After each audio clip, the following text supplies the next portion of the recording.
The restaurant hummed with soft music and low conversations, its dim lighting casting a warm glow over polished tables and flickering candles. It was the kind of place where wealthy regulars came to escape the noise of the city, to indulge in elegance and discretion. Daniel Royce, a millionaire known more for his silence than his spending, sat in his usual corner near the window. His tailored suit blended effortlessly with the sophisticated atmosphere, his sharp gaze scanning the room without drawing attention. He sipped his espresso slowly, letting the bitterness linger.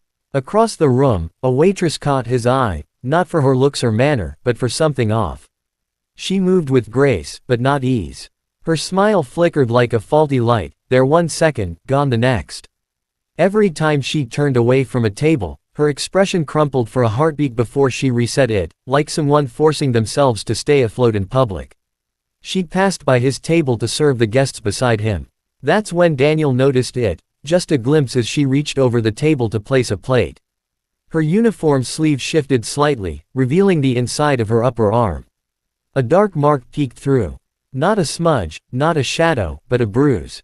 His eyes narrowed. It wasn't just the bruise itself, it was how quickly she pulled her sleeve back down, how her eyes darted around the room for a split second, checking to see if anyone had noticed. Daniel leaned back in his chair, his espresso forgotten. He watched her more carefully now, not with suspicion, but with the calm, calculating attention of a man used to reading people. Every movement told a story. The way she flinched slightly when a male coworker walked too close, the way she avoided eye contact with certain customers. There was a tension to her posture, a readiness to shrink, to disappear. Something wasn't right. As she brought his check, she placed it on the table with a smile, but even that seemed rehearsed. Her fingers trembled slightly, and Daniel saw a faint purple bruise on the side of her wrist as well. He looked up at her, but she avoided his eyes and turned away too quickly. That was the final confirmation. He had seen bruises before, on the faces of young athletes he sponsored, on the arms of charity cases he'd helped fund, but these weren't sports injuries or accidental bumps.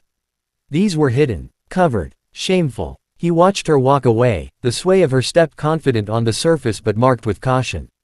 She disappeared into the back for a moment, and when she returned, her sleeves were pulled lower, the bruises no longer visible. Daniel didn't speak to anyone about it. He didn't make a scene. That wasn't his style. But as he left the restaurant, he paused just long enough to pull out a business card from his wallet. On the back, he wrote in clean, precise handwriting, "If you ever need help, you're not alone." He placed it gently on the tip tray beneath a folded $100 bill. Then he walked out into the cool evening, his jaw set, mind already racing with possibilities. He'd seen too many people turn away from silent cries for help. This time, he wasn't going to be one of them. The restaurant is quieter now, the dinner rush fading into a gentle lull. The soft hum of conversation has dimmed, leaving only the clink of cutlery and the rustle of linen. Daniel Royce watches Emma carefully as she approaches his table to collect plates, a practiced smile on her lips, but her eyes darting anxiously, searching for something. When she lifts a dish, Daniel notices how her fingers tremble ever so slightly, the bruise on her wrist faint but unmistakable under her cuff. When she reaches the edge of his table, Daniel rises. His presence is calm, non-threatening, but undeniably firm. "Rough day?" he asks, voice steady, warm, but not overly familiar. There is no accusation in it. Just concern. Emma freezes mid-step. The tray wobbles in her hands. For a split second, her mask slips, she looks down at the floor, lips pressed tight. There's a flicker of fear in her eyes, like she's expecting punishment. Then she forces a laugh, a short, brittle sound. "Oh, it's nothing. Just a long night." Her voice quakes despite her attempt, and she swallows. She shifts the tray onto a nearby side table, avoiding his gaze, shoves a lock of hair behind her ear. Daniel doesn't push. He gives a gentle nod. "Take your time." The words are simple, but the space he left for her choice is intentional, a silent assurance that he's not forcing anything. Emma's shoulders sag, and her attempt at composure wavers. She squares her jaw and sets the tray down more firmly, then steps back toward him. As she reaches for the check holder, their hands brush, a quick contact so fleeting it seems accidental. But when she draws away, the flush in her cheeks is unmistakable. He watches her enough now to sense when fear subsides, even if only slightly. Daniel places a generous tip, folding a crisp note with care and strength. Then, he retrieves a blank business card from his wallet, scribbles something, neatly and decisively, on the back. Emma's posture stiffens when she sees him sliding it under the tip. She hesitates, her breath catching. He offers nothing further, just a soft, understated smile and a nod before he turns away. Emma stands frozen for a heartbeat too long after he leaves. The silence in the area seems louder now. The tray beneath the tip begins to shake, barely perceptible at first, then more so, as she pulls it toward her. She holds the card between trembling fingers, reading the handwritten words, "If you ever need help, call." No name, no explanation. Just an offer, open-ended and real. Her eyes dart to the tip amount, far more than any tables other patrons have given tonight. She exhales slowly, as if she'd been holding her breath for hours. She slips the card into her apron pocket, sliding it beneath the other items, a pen, a few half-used order-in tickets, a lipstick smudge on the fabric. Then she straightens her uniform, smoothing it, breathing deeply. The tremor in her hands subsides a bit as she turns to tend another table. After Daniel has gone, Emma retreats to the back briefly. She stands near the small break area, unwrapping her napkin and staring at the card in her palm. Her lip quivers. She glances at her surroundings, the other servers chatting, unaware of her inner turmoil. She stares at the bruise on her wrist as though seeing it for the first time. The pain isn't fresh, it's old, deep-rooted, but the sight of that card makes it appear new, raw. She closes her eyes, pressing her fingers into the bruise through thin fabric. She wants to believe whoever wrote that meant it. That she could trust it. That maybe, just maybe, someone saw her, not just her role as a waitress, not as background fluff in people's evenings, but as a person. Back in the dining area, Daniel's last glance at her stays with him. He exits the restaurant without drawing attention, no confrontation, no drama. But the image of her trembling hand and forced smile lingers.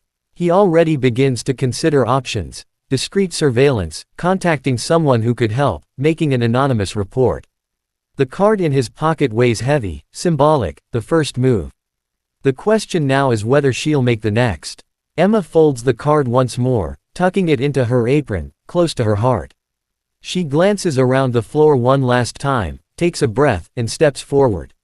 The mask is back in place, but something has shifted in her posture, even subtly. It's vulnerability. Yes, but mixed with a sliver of choice.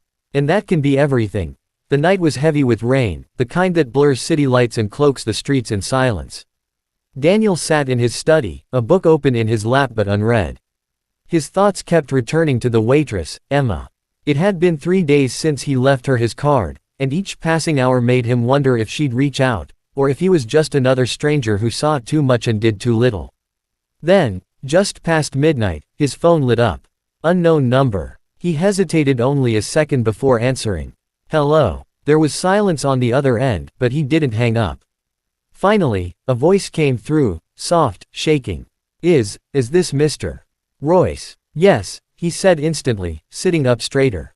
Emma. She let out a breath, like she hadn't meant to say his name aloud. I'm sorry to call this late.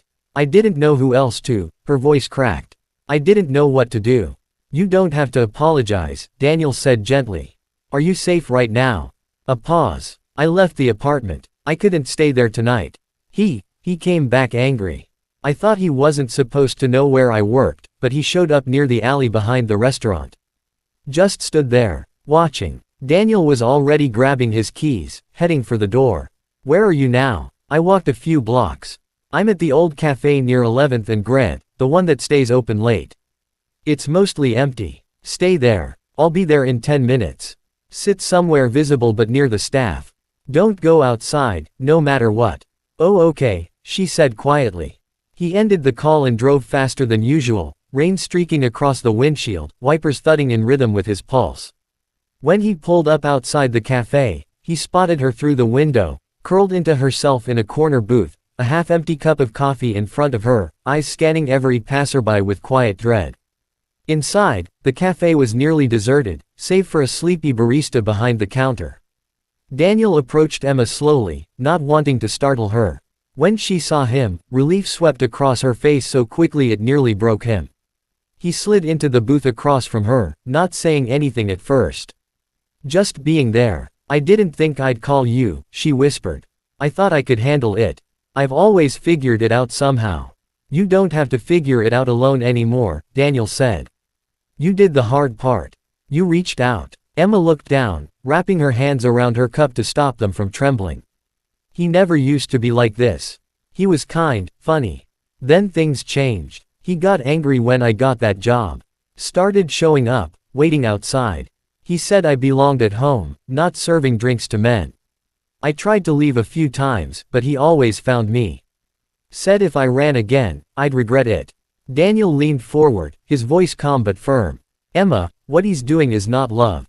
It's control. It's abuse. And it stops now. I'll help you. We'll get you to a safe place, get legal help, protection orders, whatever it takes. She stared at him, unsure whether to believe that someone could actually step in, that someone would care without wanting something in return. Why would you help me? You don't even know me. Because I saw you, he said simply. And that was enough. Her lip quivered, and she looked away, wiping her eyes quickly. For the first time in a long while, she wasn't crying out of fear. It was something else, relief, maybe. The beginning of hope. They sat in the car, parked outside a quiet shelter that Daniel's assistant had arranged within the hour. The rain had stopped, but the city still glistened with its residue, pavement reflecting streetlights like puddles of melted gold. Emma sat beside him in the passenger seat, clutching a small backpack filled with a few clothes and personal items. Her eyes were swollen from silent crying, but her posture was different now. Straighter, more composed. She wasn't safe yet, not completely, but she was no longer alone. I didn't think anyone would believe me, she murmured, her gaze fixed on the windshield.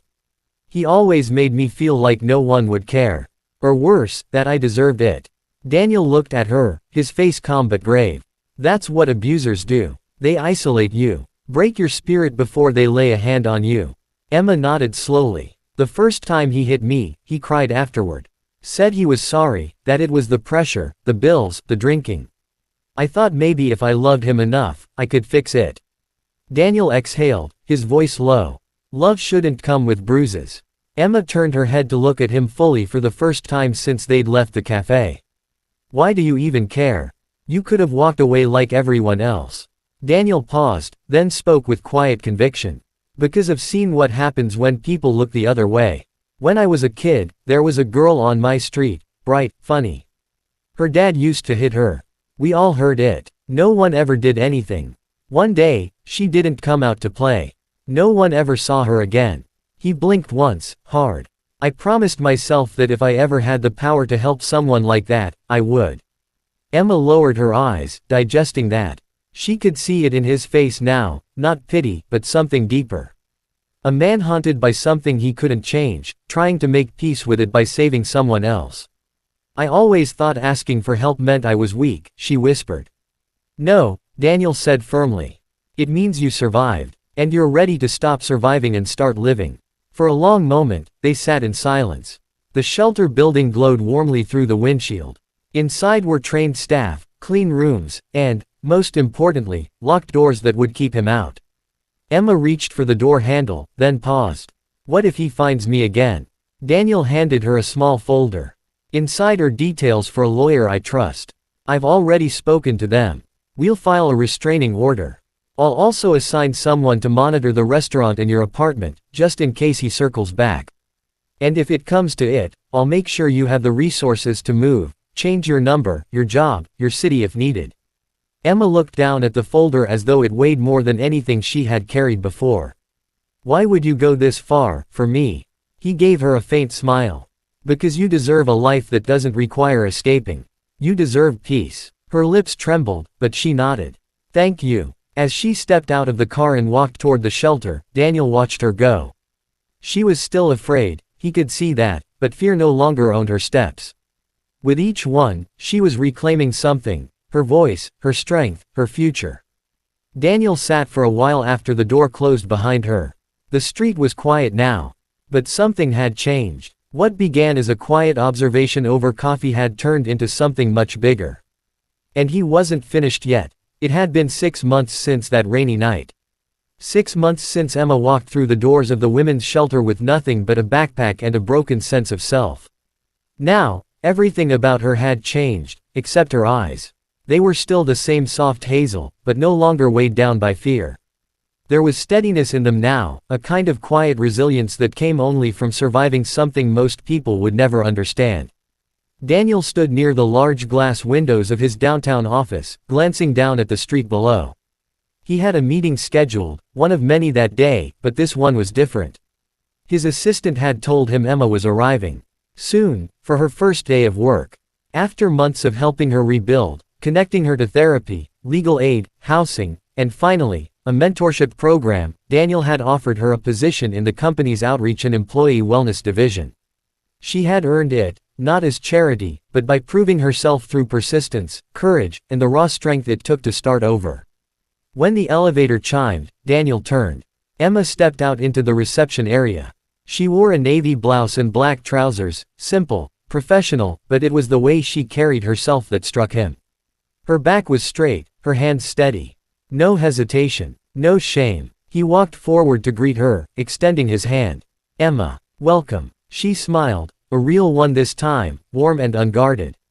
"Thanks. I still can't believe this is happening." "You've earned it," he said. "You didn't just survive, Emma. You fought your way back. Most people never even get that far." She looked around the office space, the modern walls, the sun pouring in through floor-to-ceiling windows. It felt like a different world from the one she had known. 6 months ago, I couldn't look anyone in the eye.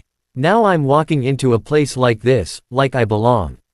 "You do," Daniel said simply. She nodded. "You know, after everything, I stopped expecting kindness from people. I thought it was something you only saw in movies or books. But then you came in, saw something no one else saw, and didn't walk away."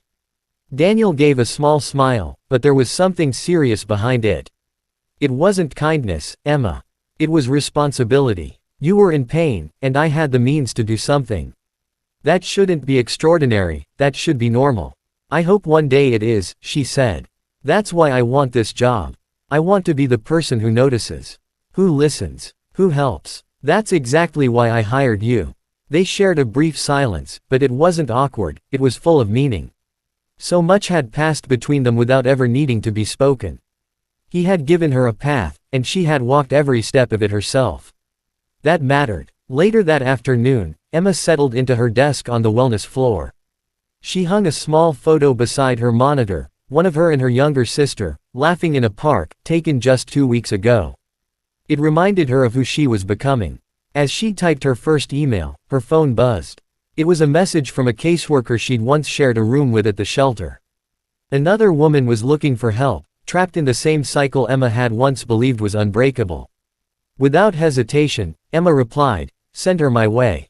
I'll make time." She looked out the office window at the city below. The skyline stretched endlessly, but this time, it didn't feel overwhelming. It felt full of possibility. A future, finally hers to shape. And all it had taken was one person who chose to see her.